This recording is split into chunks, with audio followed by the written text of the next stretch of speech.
Good morning, everybody. This is the Operations and Governance Committee. I'd like to call this meeting to order. Today is Wednesday, May 27th, and the time is, I don't know, 8:34. Thank you. First item on the agenda is roll call. Maria, please. Mr. Bass, Here. Mr. Rodriguez, Present. Ms. Gustafson here, Mr. Wood, Here. Ms. Lane, Here. Mr. Rice.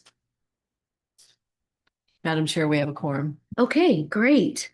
I'll go over the remote and in-person meeting rules for the day. We don't have any remote committee members, so we'll skip over that. Members of the public who have joined us in person, please raise your hand at the appropriate time for public comment, and you will be called on to speak in front of the room. Committee members who are here in person, please raise your hand if you wish to comment. State your name for the record and speak clearly into the microphone in front of you. If you are viewing the webinar on a personal computer, please ensure that your microphone and speakers are turned off to prevent audio feedback into the room. The second item on our agenda is the public comment period for any items listed on our agenda for today. Any member of the public wishing to address the committee on an agenda item, please raise your hand now, either in person or by clicking the raise hand button at the bottom of your Zoom screen, or by dialing *9 on your phone. You will be called on and unmuted by a TRPA staff member. Your comments will be limited to 3 minutes per person. Are there any members in the room that would like to address the Operations and Governance Committee on items on our agenda for today? Seeing none, may we go online, please? Thank you, Madam Chair. We have one hand raised online. Amy K, please unmute to make your comment. Hi, I'm sorry. Is this for open comment on non-agenda items? No, this is not. This is the Operations and Governance Committee, and we're taking comments right now on items on the agenda. At the end of our committee meeting, we will be taking non-agenda items. That'll probably be in about 40 minutes. Okay, apologize. I'll wait for that. That's okay. Thank you, Amy. Okay, well, are there any other There are no more hands raised to comment. Okay, we'll go ahead and close public comment. Next item on the agenda is the approval of the agenda. Mr. Cox, are there any changes to the agenda? No changes. All right, I'll go ahead and deem the agenda approved as posted. We are now on to item number 4, approval of minutes. You will find a draft set of minutes from March 25th, beginning on page 11 of your packet. Does any member of the committee wish to make a change? No, Madam Chair. Okay, seeing none, I'll accept a motion. Move approval. Thank you. There's a motion. Are there any questions or comments on the motion? All those in favor say aye. Aye. Any opposed?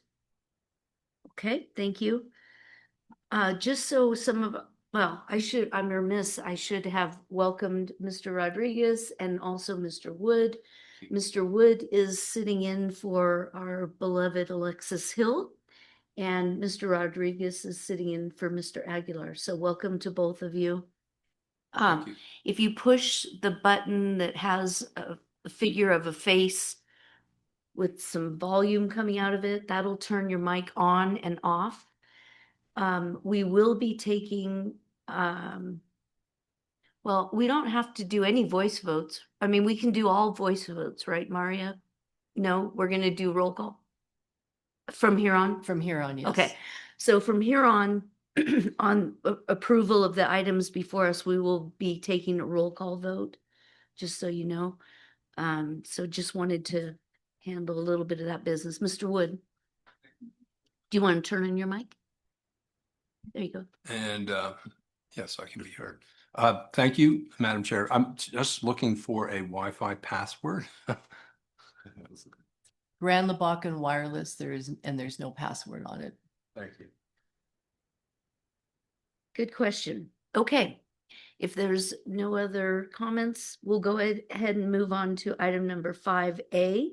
This is discussion and possible recommendation for approval of the April financials. You can find this item beginning on page 37 in your packet, and I'd like to turn this over to Mr. Cox. Thank you, Madam Chair. Welcome board, committee members. Hey, today we get to go through the financials from July 1st of 25 up and through April. So, we're two more months through the fiscal year and we'll be finishing up. So what I'm going to share today is that 10-month period. A couple highlights here. We're in budget season, both as an agency, also as the state of California. Just wanted to let you guys know that our appropriations with the state are whole. As the May revise came out a couple weeks ago, the TRPA $5.1 million for fiscal year 27 is whole. So that's a good thing. Just a couple of highlights here through April, we are 64% through our revenue budget. And the big items are on track. I'll walk you through the revenue in a minute, but I think the takeaways here are planning fees continue to be on track. We had a challenge coming out of the summer, but things stepped up in the fall and we are on track with budget for planning fees. And then secondly, and I'll get more into the detail in a few, we did do our third quarter grant invoicing in April. So we saw that tick up. So big thanks to the team who works on getting those invoices out to our funders. From an expense perspective, we're at 53% of budget. Comps at 80, contracts are at 36. So for those that are new to the committee today, a lot of our grant invoicing and implementation happens towards the back end of the year. So in the next couple of months, we'll see both our grant stuff finalized as well as the contracts will come in and be invoiced. And I don't see an issue getting to the budget on those, and we'll get more into that in just a minute. So if we can jump to the next slide, we'll go into revenue in detail. So from an agency perspective, we've got $8.1 million of state revenue. That comes in at the beginning of the year. That's been complete, done. We spend that down throughout the fiscal year. That's good. We've talked about that before, but for Mr. Wood and Rodriguez, just wanted to give you some context there. Grants, we're 37% through grants, which is similar to prior years. Still have a bit to go as we finalize the fourth quarter. We invoiced $2.5 million in the third quarter through the third quarter cycle. So that's good. Like I said, we're similar to last year in terms of how much we got through in that first three quarters. And talking to my grants team, it seems like we've got a good shot at getting to the budget for the year. Fees for service are at 4.1 million. This is 81% through, and I technically we're 83% through the year, so we're very close to being where we need to be for the fiscal year. Planning fees are at $2.2 million of that 4.1. Those planning fees are basically flat to last year. And if you look at the average over the last 3 years, we're up 14%. So we've seen our planning fees continue to increase both with demand, and then we've also done some price or some fee increases to line up with inflation. So that seems to be on track as well.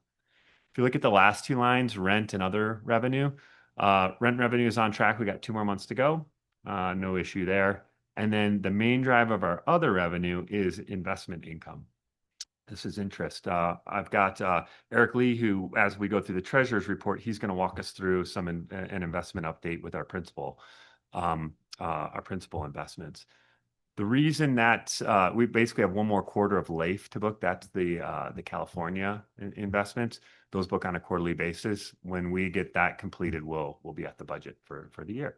So all on track from a revenue perspective. Last thing to mention is mitigation. Those mitigation revenues are at 1.9 through the year. Tracy's going to be talking after me about 3 projects. So as those mitigation income come in, we disperse those for projects. So good news is we got a couple projects to bring to you later today. So jumping over to, any questions on revenue? Okay, jumping to expenses. Compensation is on track at 80%. We do have some folks that came on board for the last couple of months of the fiscal year here. May and June, boat crews up and running as we do through the summer.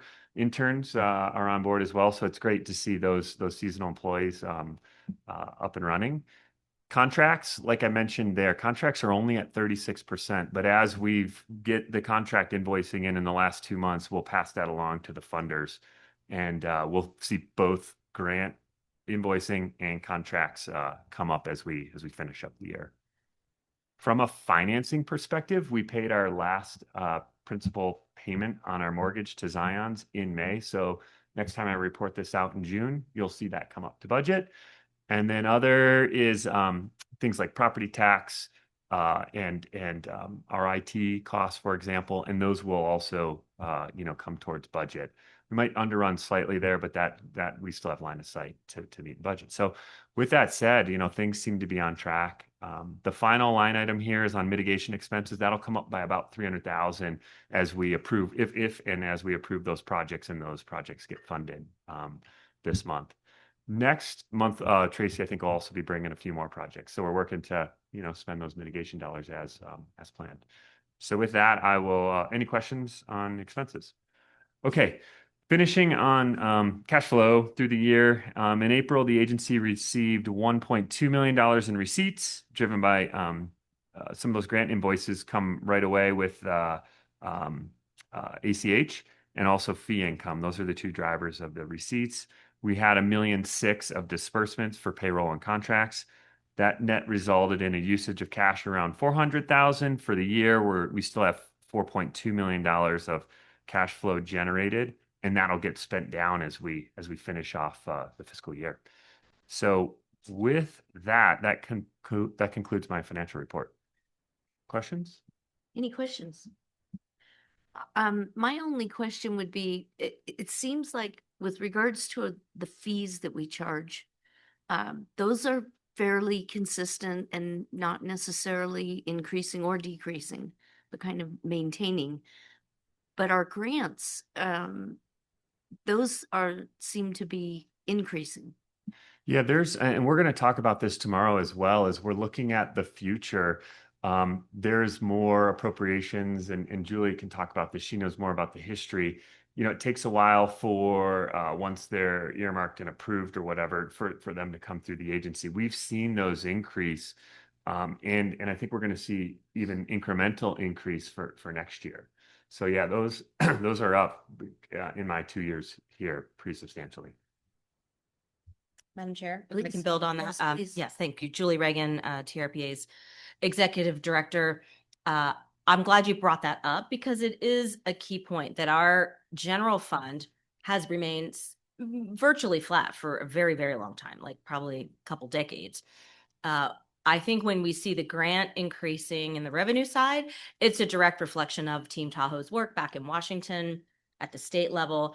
And most of that money is going into the projects on the ground. So aquatic invasive species, those dollars are flowing to the Tahoe Resource Conservation District, other partners that are doing the projects. And transportation, we have transportation grants, we have other EIP, Environmental Improvement Program grants.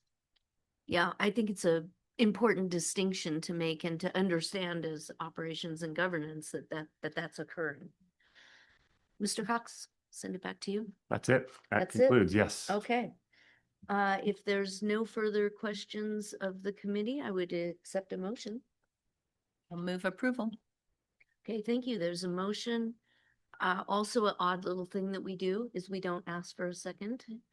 It's something I always have to adjust my brain to because we do it differently on the California side. So there is a motion. Are there any comments or questions on the motion? Okay, Maria, maybe we please do a roll call vote. Mr. Rodriguez? Mr. Bass? Yes.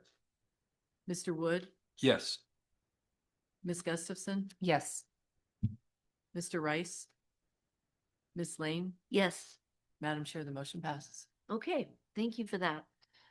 We'll go ahead and move on to item number 5B, which is discussion and possible recommendation for approval for release of Washoe County operations and maintenance mitigation funds in the amount of $33,311 for implementation of the Nevada Tahoe Conservation District implementation of Washoe County TMDL.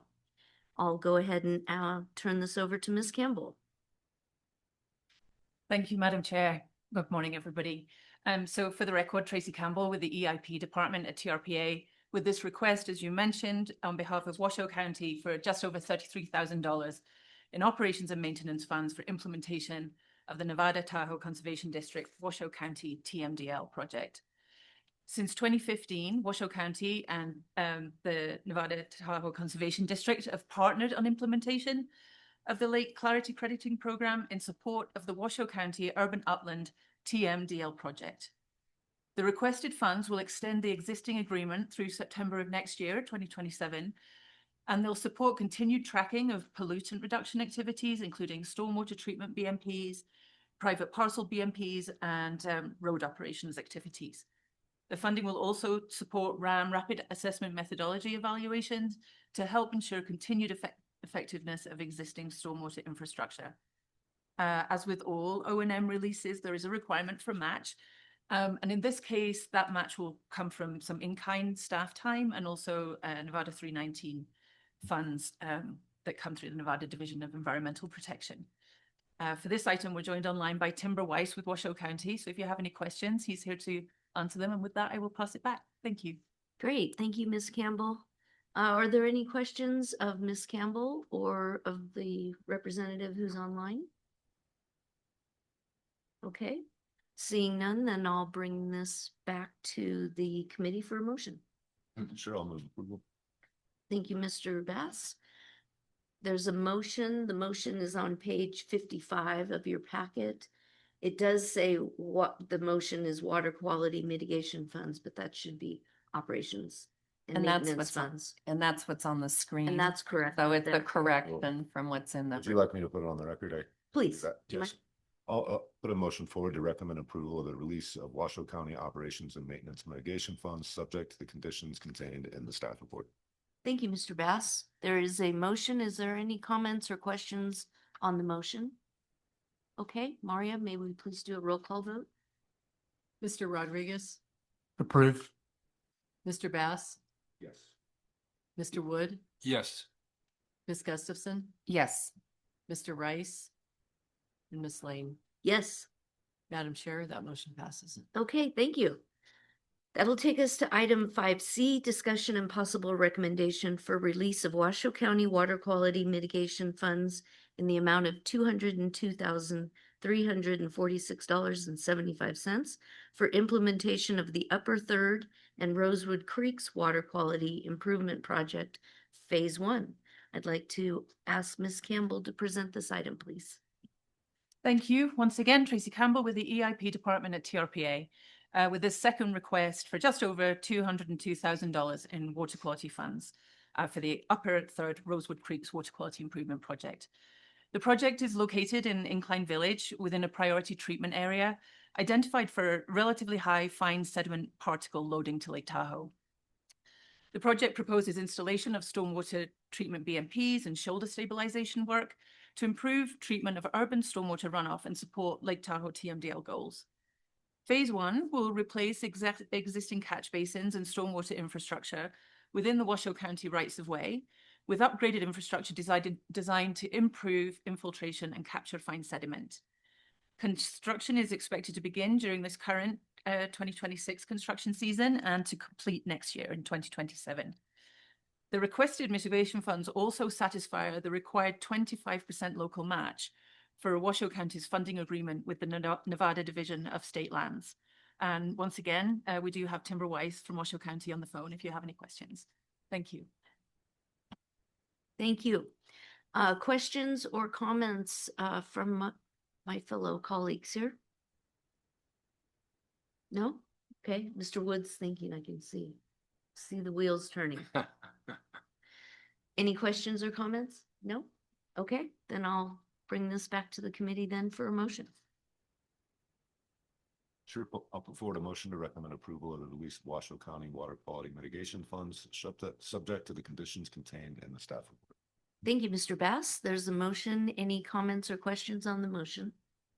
Okay, Maria, roll call vote, please. Mr. Rodriguez, Yes. Mr. Bass, Yes. Mr. Wood, Yes. Ms. Gustafson. Yes. Mr. Rice and Ms. Lane. Yes. Madam Chair, that motion passes. Great. All right, we're on to item number 5D, Placer County. Discussion and possible recommendation for release of Placer County water quality interest mitigation funds in the amount of $40,000 and reallocation of previously released water quality funds also in the amount of $40,000 and air quality funds in the amount of $20,000, all to go towards the North Tahoe Recreational Access Water Quality Improvement Project. And all, again, this is on page 67 of your packet, and I'll turn this over to Ms. Campbell. Thank you, Madam Chair. Finally, once again, Tracy Campbell with the EIP department at TRPA. As you mentioned, with this request on behalf of Placer County for the release of funds and the reallocation, as previously stated. So this project builds on phase 1 of the North Tahoe Recreation Access Plan, which was completed back in 2021, and it focuses on improving active transportation access and addressing water quality impacts at heavily used recreation trailheads. The previously approved funds, which I believe you, certainly 2024, I think it was August 24, you approved those, were originally allocated toward improvements at the lower Sawtooth trailhead, but that work has been completed using other funding sources. So Placer County are requesting that we reallocate or that you approve reallocation of those funds towards improvement at different trailheads, same EIP project number, but this would be the Ward Creek trailhead as part of that broader project. The project will reduce erosion at the existing dirt parking area with paved, plowable surfaces. It will also construct runoff treatment systems, install vehicle barriers to protect vegetated habitat, stabilize the Stanford Rock Trail crossing, and improve year-round recreational access. I think there's also some educational items there with a interpretive kiosk. The requested funds will complement $250,000 in Lake Tahoe Restoration Act funding to support implementation of the project. And with that, I will pass it back to you, Madam Chair. We would have been joined by the engineer and project manager, but he is out, so he's not here. We don't have anybody other than Ms. Gustafson. Thank you. And she always knows the details. So I'll bring this back to the committee. Are there any questions on this particular item? Any comments?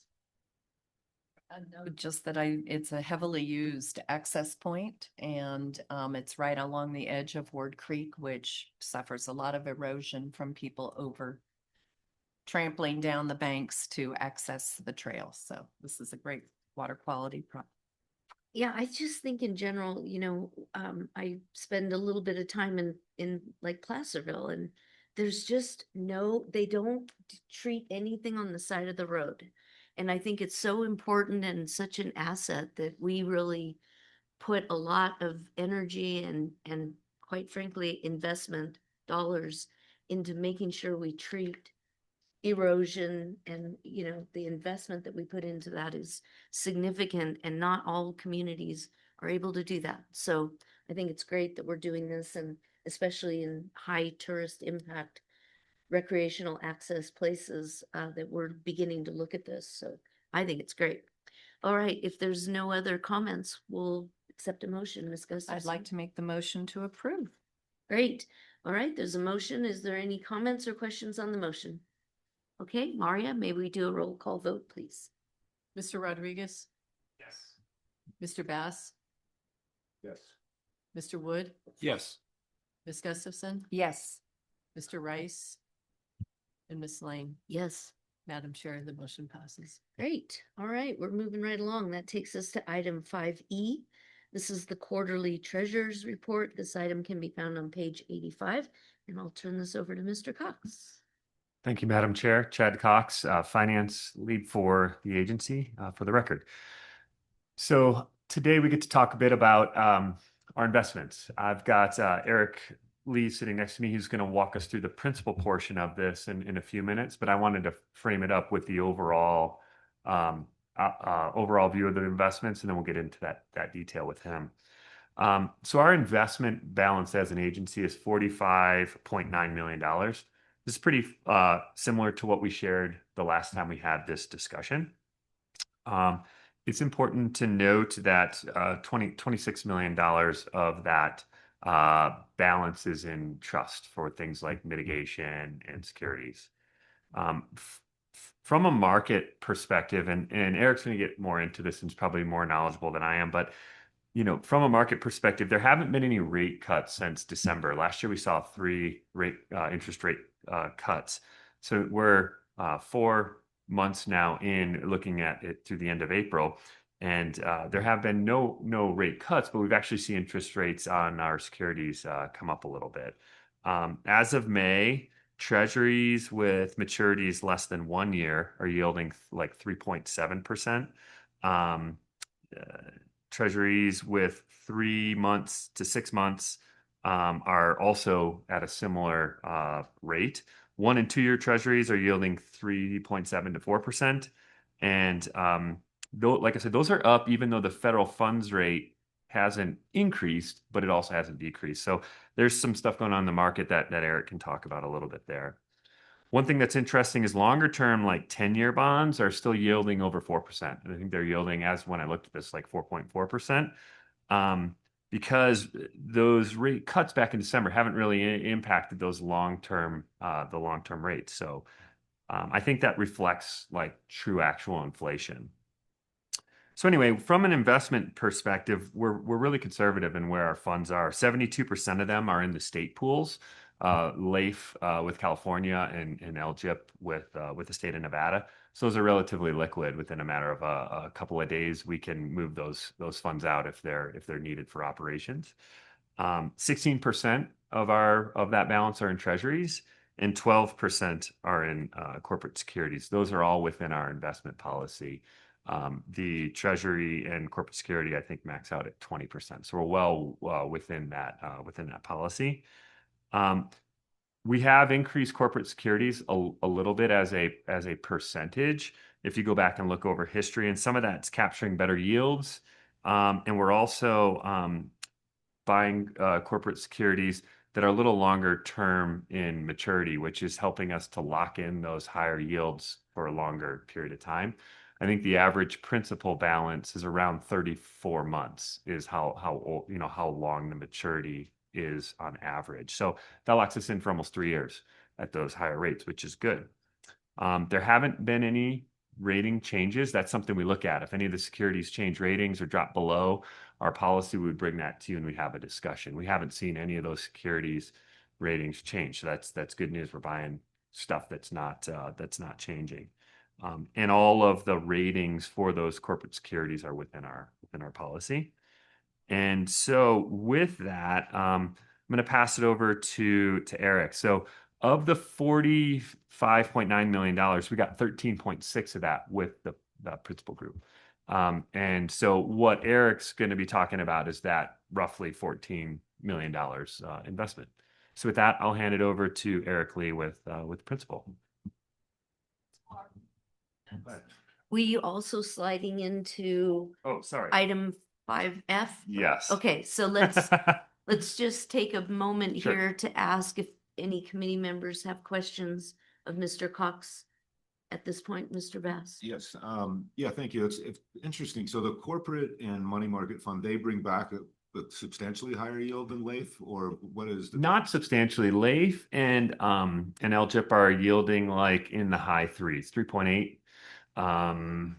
They're doing something similar where they're purchasing treasuries, commercial paper, and those state funds have their own investment policies. There was a time where they were yielding very similar as interest rates were even higher in treasury, but right now, currently, principal is yielding a higher rate. Okay. Yes. Okay, thank you. Any other questions? Okay, this is information only item, so we'll go Correct. ahead and move Thank you. over to item 5F, which is our investment briefing from Principal Financial Group. Welcome, Mr. Lee. I'll turn this over to Mr. Cox. Do you want to do any type of intro, or are we just going to go? Sure. Yeah. I mean, hey, so we know last year, Bruce Remington, who was our key contact for a long time, he retired.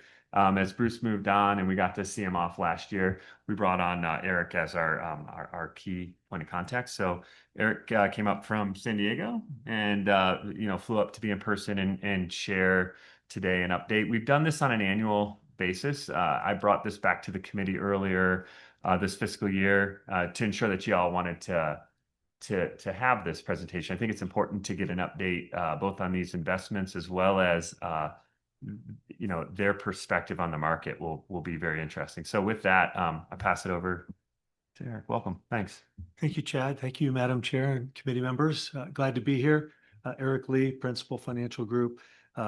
We're pleased to have the opportunity to manage these monies for you. And so what I'll do is kind of give you a little bit of an economic update, then get into the portfolio, just kind of set the stage a little bit. Chad already did a very good job of that to some degree.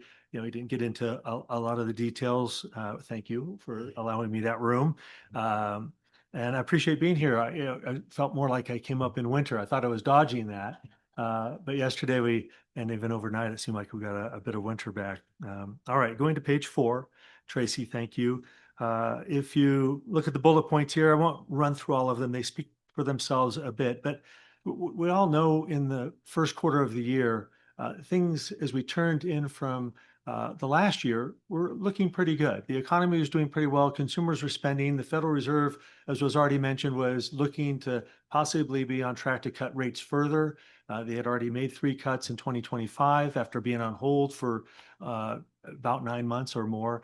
And so there was some optimism in the overall markets. And we saw that change as Israel and the United States went to war with Iran, and that has just derailed the Straits of Hormuz, which a number of things transmit through there, not only oil, fertilizer, and other types of products come through there, and has certainly disrupted energy prices and been a threat to inflation, to stoke inflation again, I should say. It had been trending lower, which was also one of the beneficial things that we'd been looking forward to as one of the reasons the Fed would reduce rates further, as they were moving closer to target as it relates to inflation. Now we have much more uncertainty. The United States is a net exporter of energy, and so we're less impacted here than, say, Europe or Asia, which do import oil.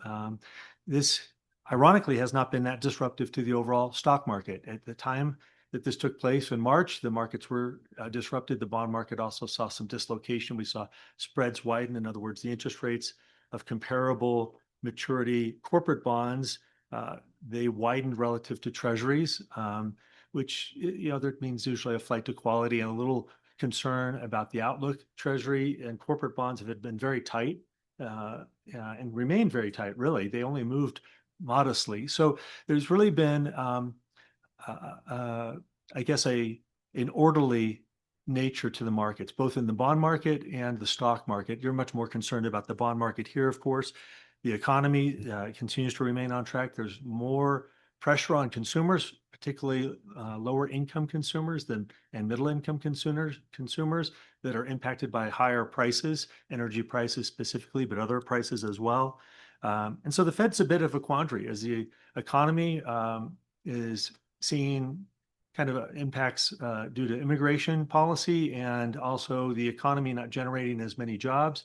The job front is something the Federal Reserve watches very closely, and their other mandate is inflation. So full employment and inflation are their 2 mandates. If inflation is going up, but the job market is weak, it makes it very hard for the Fed to choose, which is the worst of the 2. Do you want the economy weakening, which means you'd like to lower interest rates to support it? But if inflation is high or trending higher, lowering interest rates could further exacerbate inflation. So they're on their hands at this time, mainly because they want to see more evidence as to which is worse, the fear of inflation or the fear of a slowing economy. And both, could take place. And that's the stagflation argument that's out there. Right now, we don't see either of those things happening. In other words, stagflation or a recession. The economy seems to be minding its way through. There's been a lot of AI spending that has helped bolster the economy. And the One Big Beautiful Bill also provided some tax relief. In other words, refunds were larger this year, which has helped folks in this period where oil prices are much higher. Although that kind of wanes. In other words, we get past when people have gotten their refunds and oil prices remain higher. The effects later this year, we'll have to see. We have a new Fed chair. Kevin Warsh was sworn in last week. If I'm not mistaken, maybe it was Friday or the Friday before. Things go so quickly, but he will have his first Federal Reserve Committee meeting in June. There's not much expectation that rate cuts will happen then, but we know one of the reasons he was chosen is that he is more open-minded to rate cuts. At the same time, he is one of the board, and although an important position, will not be able to implement actions on his own. And so it'll be very interesting to see how he navigates things. He's known as a great communicator and very persuasive, but he will have the same problems the former chair had. We have an economy that has a lot of uncertainty around it. It is seeing job growth slow, and inflation pressures have been rising. And how he navigates that and convinces others to follow him, whether it's rising or raising or lowering interest rates, will be the thing we'll have to see. All right, those are some broad comments that are basically on the page. What I'd like to do is just probably skip some of these other pages, which are all very interesting, but they chew up a lot of time. So if we go to page 7, and just do a little bit, thank you, Tracy. We'll just talk about interest rates in March, which you could see when you look at December compared to March. As was already mentioned, the Fed didn't do anything, 3.74, the top end, if you would, of the Fed funds rate, 3.5 to 3.74. The Fed has not done anything since December. It was back in September. The Fed funds was over 4%. In fact, go back to June, it was 4.28. So if you look at that top line, when you look at the 2-year, 5-year, 10-year, and 30-year Treasury going down the left-hand side of the page, when you compare December to March, you can see, just as Chad had mentioned, interest rates, when you look at the 2-year, comparing those, or the 5 or the 10-year, have moved up. In fact, you'll notice the 2-year moved up quite a bit. It moved up, 40, 50 basis points, 0.5%. And you can see whether you look at the 5 or 10 or even the 30-year, they didn't move up nearly as much. That is a change in expectation as everyone's re-gauging what the Fed will or won't do. It is expectations for rate cuts diminished. The Fed controls that Fed funds rate. They control short-term interest rates. Investors control, by expectation, the rest of the yield curve. And that's what you're seeing in the 2, 5, 10, and 30 years is the investor expectation is that interest rates aren't going down, certainly not as soon or as quickly as maybe was hoped as we entered the year. And those changing expectations, driven a lot by inflation and uncertainty due to the conflict in the Middle East, have interest rates moving a bit higher. There's also been a lot of bond issuance, and we have a fairly large budget deficit, as it relates to the federal or the government, the U.S. Treasury. And so there are more bond issuance later this year as well to fund that. Anyway, those are some broader comments. What really is, I think, very interesting is at the short end, which you are a shorter maturity conservative portfolio, wasn't as impacted. We were underweight the 2-year and a little more overweight the 5, which was not as affected as much. And also the short end is where we have a lot of exposure, which really didn't move all that much as well. So let's talk about impacts by talking about the portfolio. If we go to page 8, we'll look at cash flow, and this is maybe gives you a summary of things very quickly. And if there are questions, please just let me know, and we'll stop and we'll take them, or I can take them at the end, however you choose to do it. But page 8, cash flow, you look at the 3-month period, 13.6 million, ended at about 13.7 million. We had gains. We just heard how interest rates are going up. Interest rates go up, bonds tend to go down in value, yet you had gains. The shorter term nature and conservative profile of the portfolio allowed it to actually have a positive result for the quarter, which was difficult for bonds in general. So $37,000, not quite 38,000 in gains for the quarter. And you can see when you look at the fiscal year to date, 337,000 in gains over the last 12 months, about $500,000 in gains. So generally been positive for the portfolio, just looking at that metric, if you would. Page 9 and 10 and 11 kind of break down the bond portfolio. I won't go through it. You can see they're very diversified portfolio, a lot of big names, high quality bonds is what this emphasizes in the credit side, or corporate bonds, as well as a lot of treasury bonds as well, basically using high quality corporates and treasury. to build the portfolio structure with a maturity max at 5 years. And certainly we're not putting all of it at the 5 years. So it currently is a bit more barbelled. We'll talk about that. But let's go ahead. If you have any questions about that, I'll just move to performance though on page 12. Page 12, this is where the rubber meets the road. How did we do, right? Total portfolio performance was 0.34%, again, positive.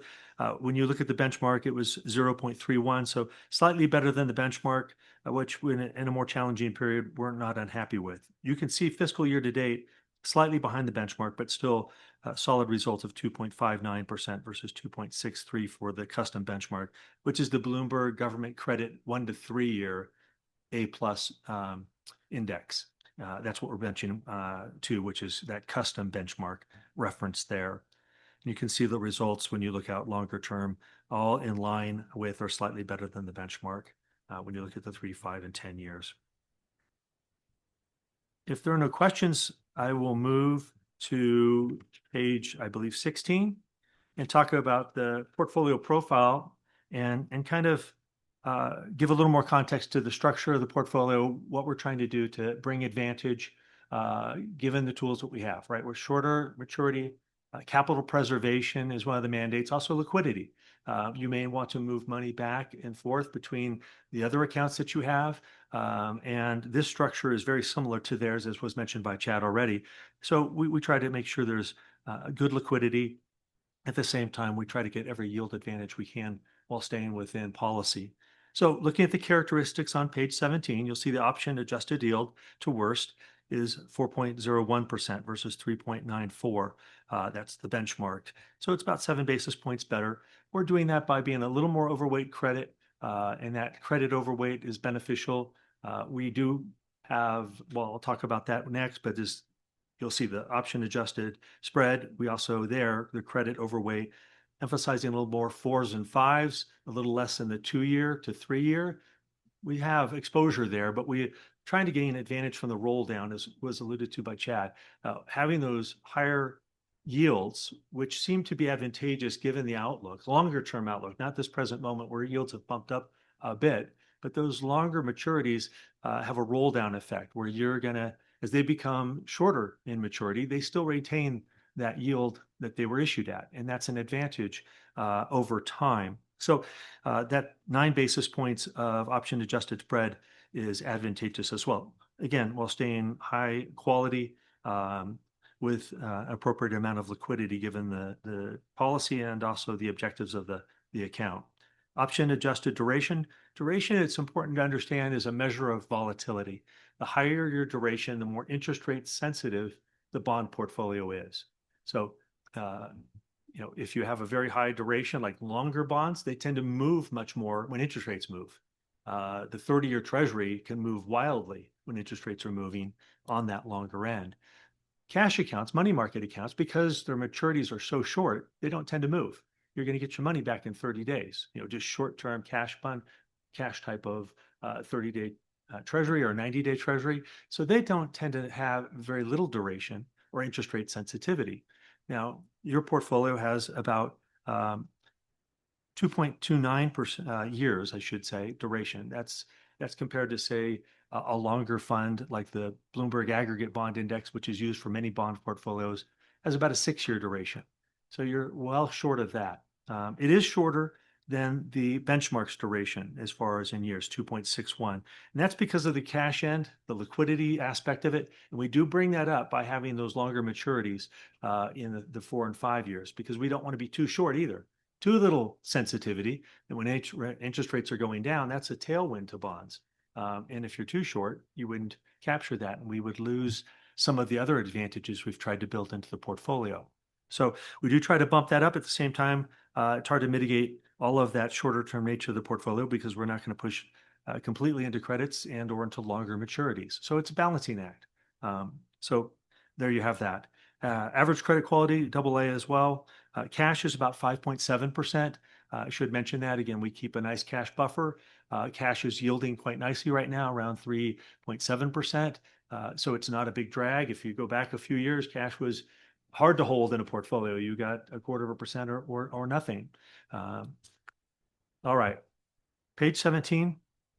Breakdown. This just shows you what we hold in the portfolio. We have no agencies or emerging markets, government related, also zero investment grade corporate and treasuries. That's really what we're building the portfolio with. High quality investment grade corporates and treasuries and mixing those together. And you can see we have more investment grade when you look at that chart on the left from a market value standpoint. And we're a little more underweight treasuries, as was already mentioned. That's what's getting us that yield advantage. And you can see this sector breakdown as well. It talks really about the investment grade. It doesn't really reference the corporates because the corporates really, or the treasuries, I shouldn't say, are in a specific sector.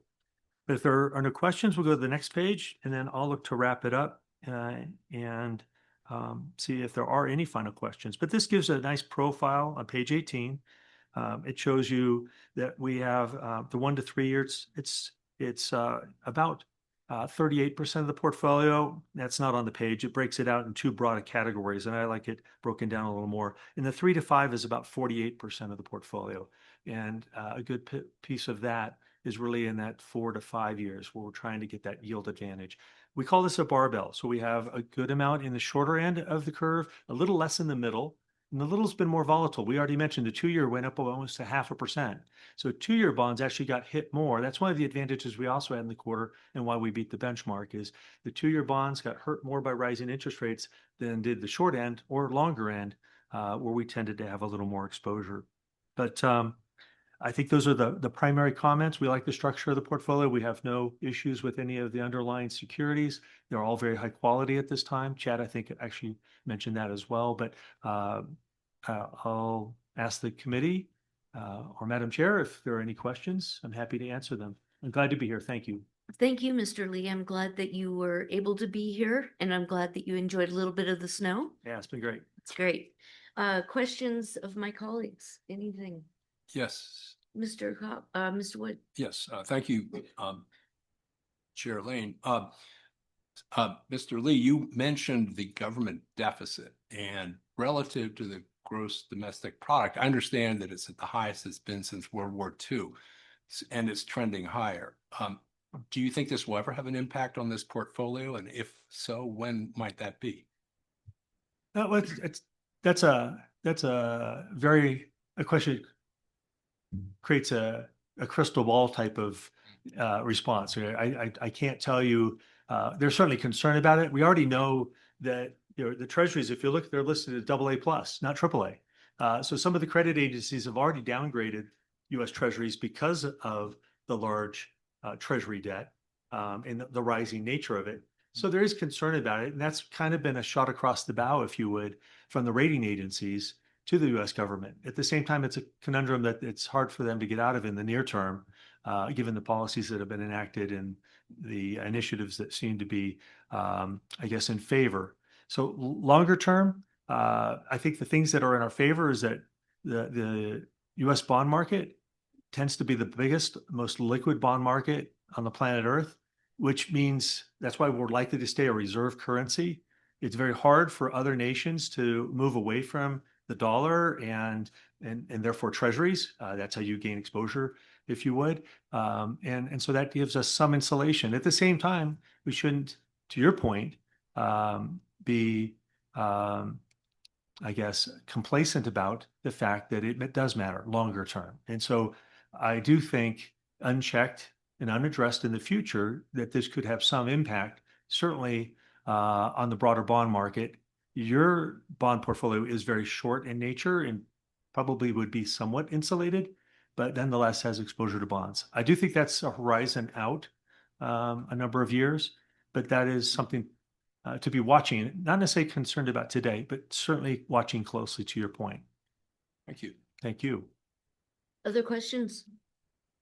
Mr. Bass? Yeah, I'm just, thank you. It's really interesting information without a doubt. I'm curious, do we have with the corporate, I forget exactly how you call it, but the corporate bonds that are stocks that we own, are there any type of ethics policies around what corporations can be invested into, or is it, how does that work as far as the companies that you choose to invest into? I think that's an investment policy question. So, we operate within the policy, and all of the bonds that are held are within policy. And I on in this moment, I don't recall exactly whether there are any specific restrictions on certain industries or sectors. I don't know whether you can address Yeah, that. there currently isn't something in our policy that restricts sectors. It's more a function of time horizon and bond rating. So we wouldn't want to rate in something at a low amount, which is why we also look to make sure ratings don't drop below the policy amount. But in terms of an industry, there is no policy. I think it's, again, I think there's only probably a few that I can think of, but I wouldn't think we'd want to be invested in the Philip Morris or certain companies that we know cause, harm to human health. Or environment. Understood. Yeah. Or environment. It is a sticky wicket from the standpoint of like car companies. How do they impact the environment? Well, they make EVs now, right? And they make electric vehicles, but they also make gas-powered vehicles. And this is where committees and boards get very challenged with where do you draw the lines? Because everyone sees the lines differently. Some things are maybe much easier or clear, right?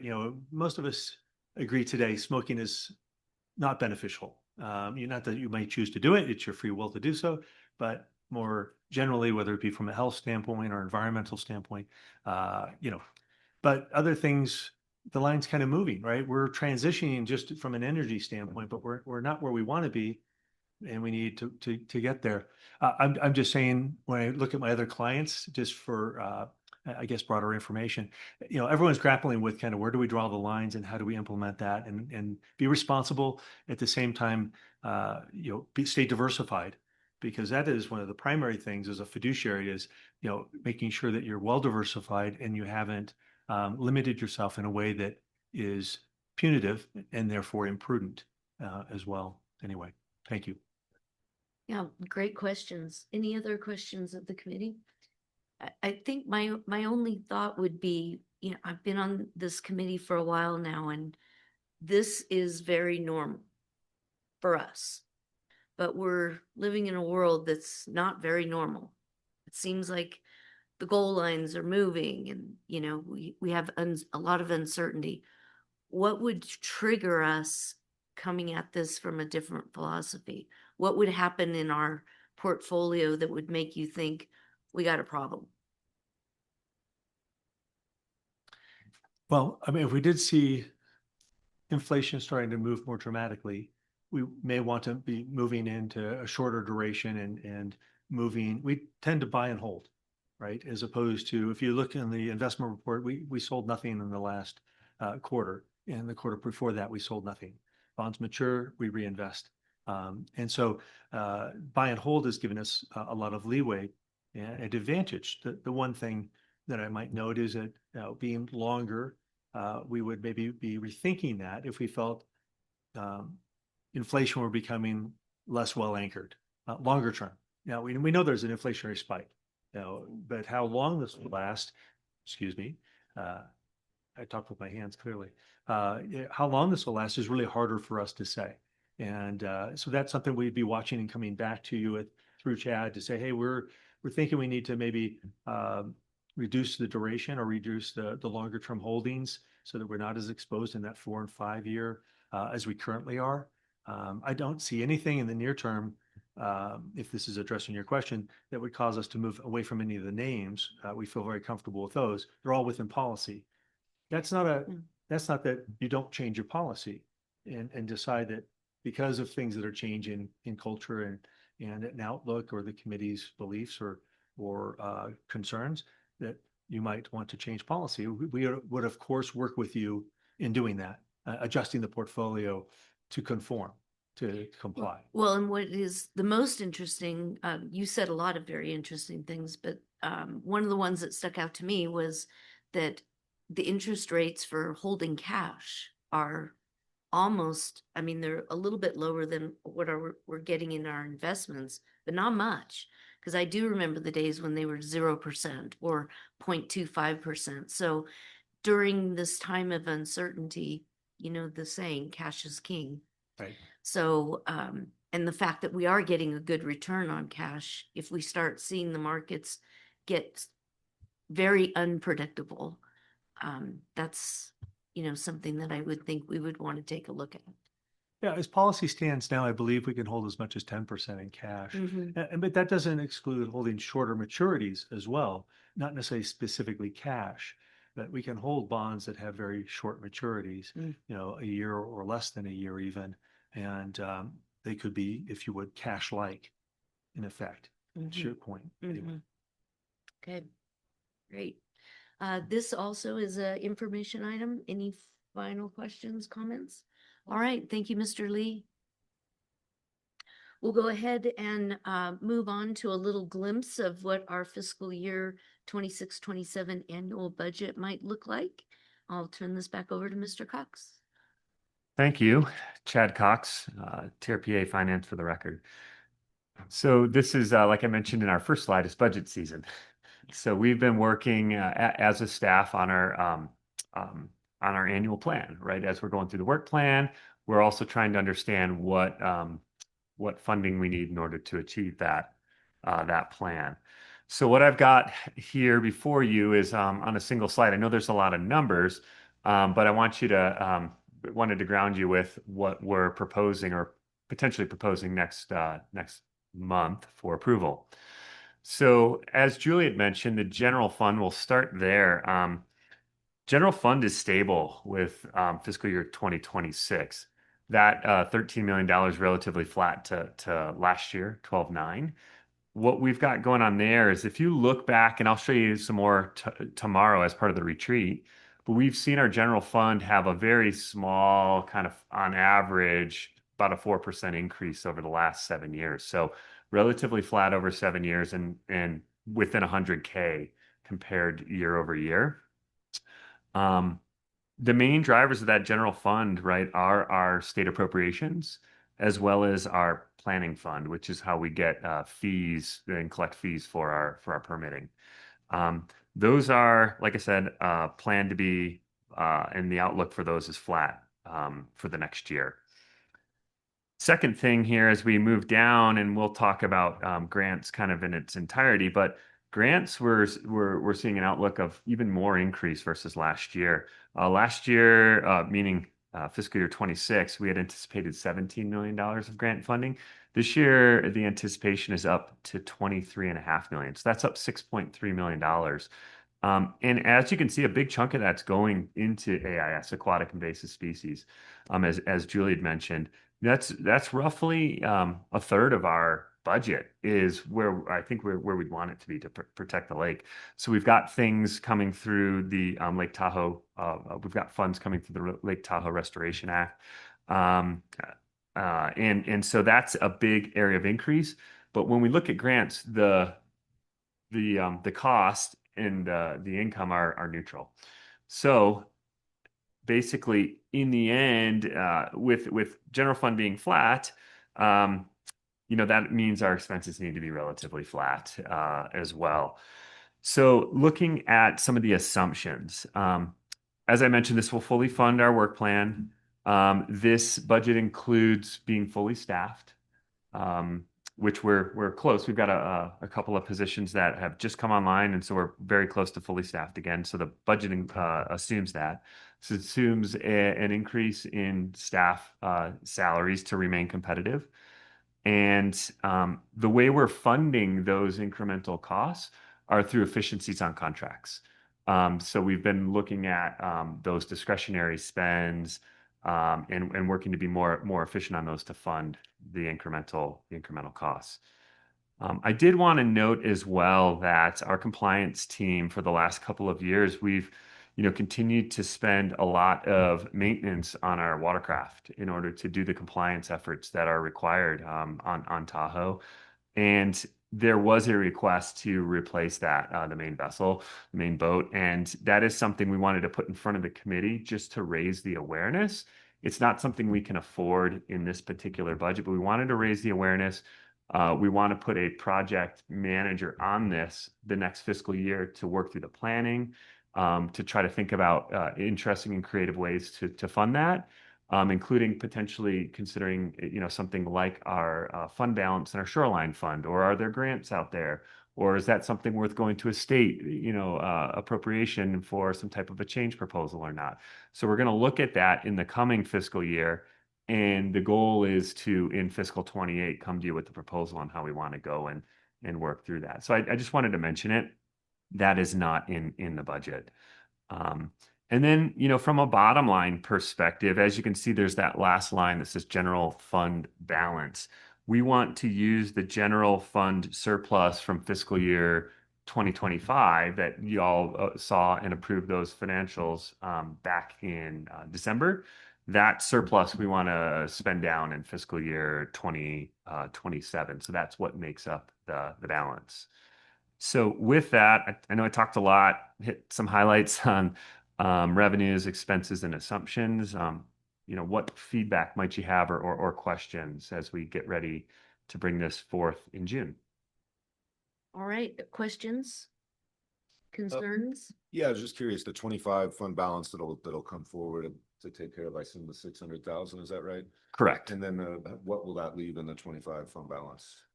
So that was the addition to the fund balance. So when we look at our total fund balance that's unrestricted, it's over $6 million. Well, sorry, the total fund balance is over 6. There are certain restrictions with that balance. So we've got a kind of a restricted calculation. We will not be below the restricted amount. And is that part of like our reserve or not? Correct. That's our reserve. So Correct. Okay. Correct. All right. Yep. Thank you. Yeah. What else?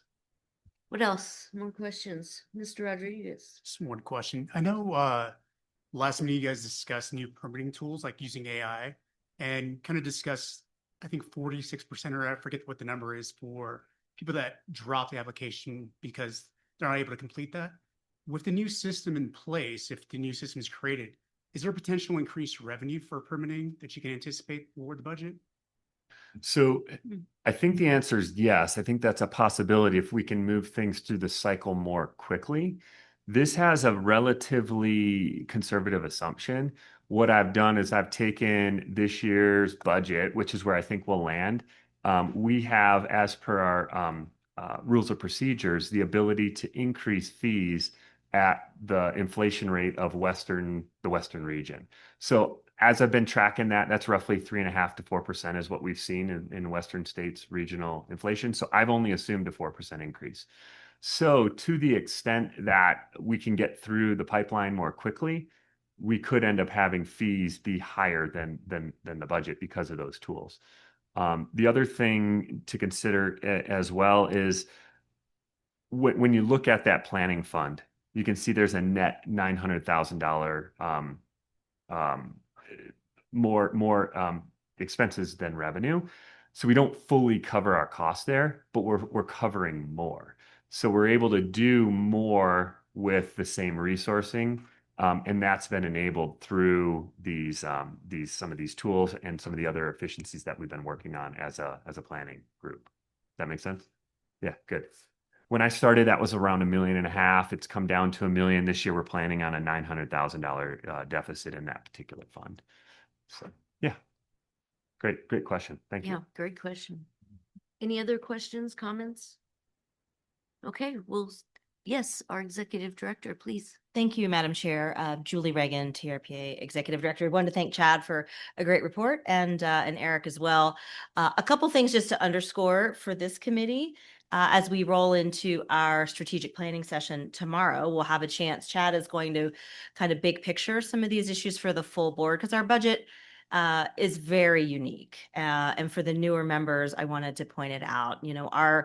Our budget for intents and purposes almost functions more like an NGO than a government entity because we have state appropriations, but then we have all these federal grants, which we compete for and win. We do as an agency that's an interstate compact. We're not a federal agency, so we don't have a direct line item in the federal budget, which other restoration initiatives like the Chesapeake Bay program, they do. EPA has a direct line item that funds operations and maintenance and programming for that initiative. We do not. So it's really unique. And I want to underscore the question that the chair asked earlier about the grants. We've seen the program funding increase in recent years, and that is a very intentional effort of Team Tahoe working with our delegation. at the federal level, but also at both state levels. And the watercraft vessel that Chad mentioned is actually quite instrumental in education. We're funded, our boat crew is funded through California Boating and Waterways. It goes back to the two-stroke carbureted engine ban on Lake Tahoe when we phased out carbureted two strokes on the lake. California funded that boat. We've had that. We go out, we do all kinds of research, monitoring, compliance, no wake zone education, clean boating, aquatic invasive species, now shoreline enforcement of tagging illegal moorings and buoys. That vessel is very key, and it's a big investment for the agency.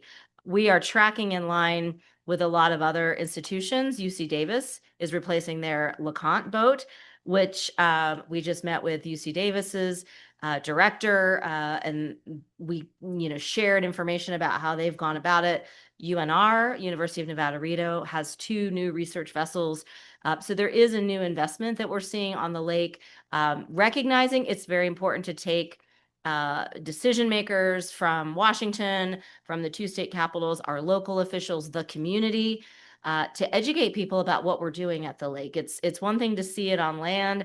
It's an entirely different matter to go out in the lake and really appreciate the work that goes into taking care of the place. So we look forward to working with this committee for your ideas of how we might be able to budget for that. But I wanted to make sure you heard from us that it's something our crew has been working diligently. I mean, they're keeping our boats going with basically duct tape right now. I mean, it's amazing. They're great mechanics and they're making it work. But we are coming to the end of our useful life. So just wanted to make sure that was on the record. Thank you. No, thank you. Are there other comments or questions from the committee? Mr. Wood? Yes, thank you, Chair Lane.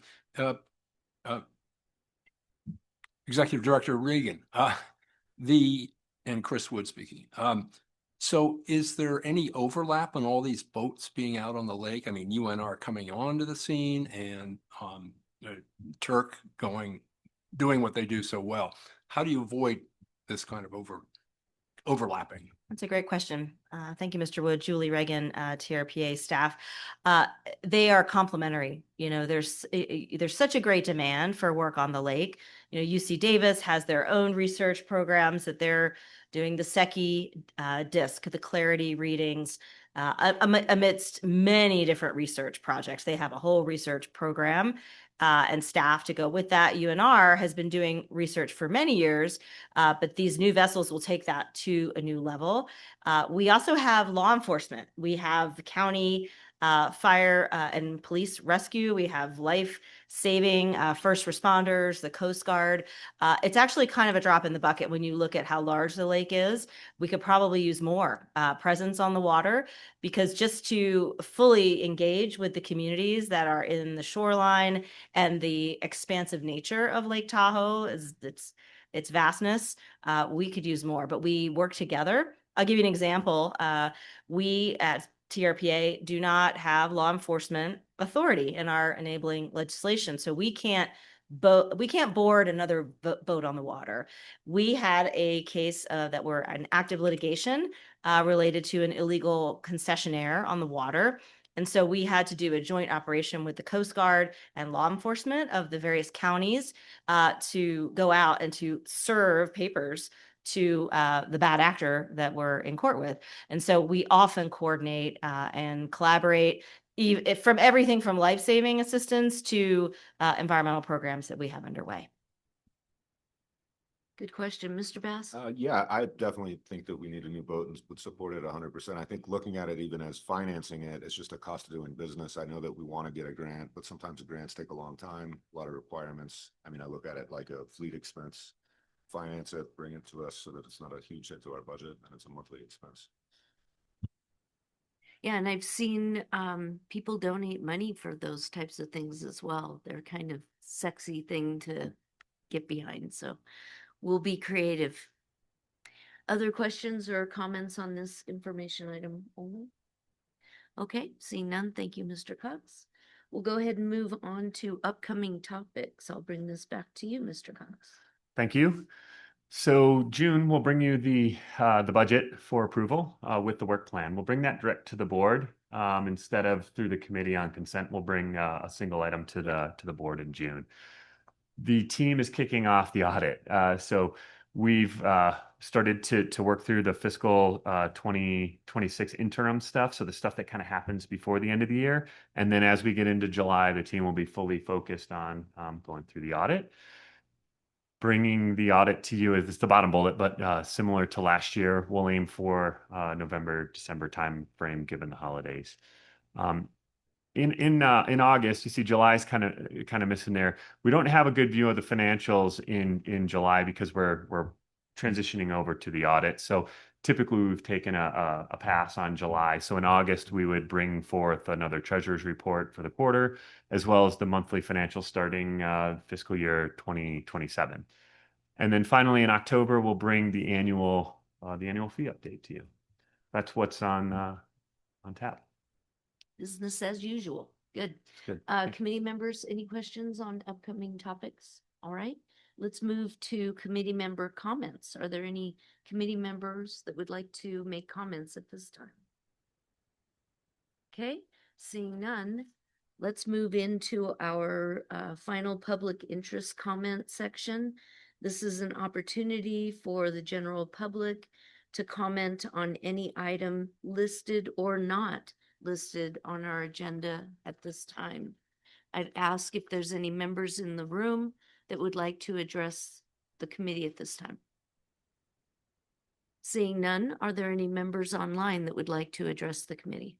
Thank you, Madam Chair. We have one hand raised online. Amy K, please unmute to make your comment. Hi, thanks. I am here to just ask that you guys take action on the spraying of glyphosate in all of Tahoe, not just the Caldor burn scar, but in the plan to have it sprayed in campgrounds, along roadways and stuff. And I really hope that you guys can think seriously about the contradictions that are actually listed on the EPA website itself. I'm quoting directly from the EPA website. Regarding glyphosate. This pesticide is extremely toxic to wildlife, fish, and it may be required if field studies show fatalities to birds, fish, and mammals. They also go on to discuss the exposed ecological risks for non-target wildlife, including birds, mammals, and that the pesticide exposure can cause injury and death to wildlife species.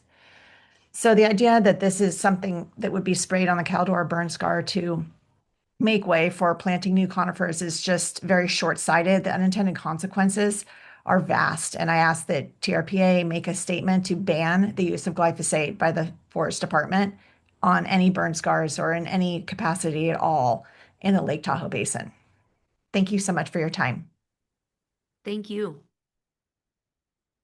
Are there other members online? Madam Chair, one hand just went up. Trevor Bishas, please unmute to make your comment. Hello, TRPA board. I would just like to continue of what Amy said below, prior to me, and just I 100% agree with her that the impacts on spraying glyphosate Roundup in the basin and getting into our groundwater is a really bad idea. And I would like to hear, what TRPA, why they think this is a good idea. And I think this should be banned in our basin and it shouldn't be sprayed in the Caldor burn area at all. Thank you. Thank you, Trevor. Madam Chair, there are no other hands raised to comment. Okay, thank you for the public interest comments. We will go ahead and close public comment. And I'd ask if there's a motion to adjourn. Thank you. There's a motion. Any comments on the motion? All those in favor say aye. A public comment? Public interest comment. Come forward, please. Come forward. Come to the mic. Thank you.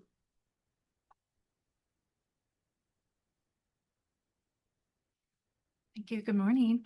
I've never been Good to morning. one of your meetings, and thank you for your service. My name is Brooke Butler, and I work in healthcare. I teach people how to heal their bodies, and I've been studying toxins and the impact on the microbiome and epigenetically for many, many years as a result of a vaccine injury. And so I have unfortunately, but fortunately, learned a lot. And I just didn't realize that this was the time to comment on specifically the glyphosate issue, but because of the other members, thank you for your comments. And I definitely recommend looking into it because epigenetically, it's the imprint on the genes that then can influence other generations. And so you're not just talking about the whole ecosystem, you're also talking about the impact of cancers on our children and their children and their children. And so if you don't have your awareness keen to the impact of the spraying, I would highly recommend that you gain some education before making a decision. Thank you. Thank you, Brooke. Okay, we will close public comment and bring this back for a motion to adjourn the committee meeting. Okay, did, but we're starting over. All those in favor say aye. Aye. Any opposed? Okay, we stand adjourned. Thank you.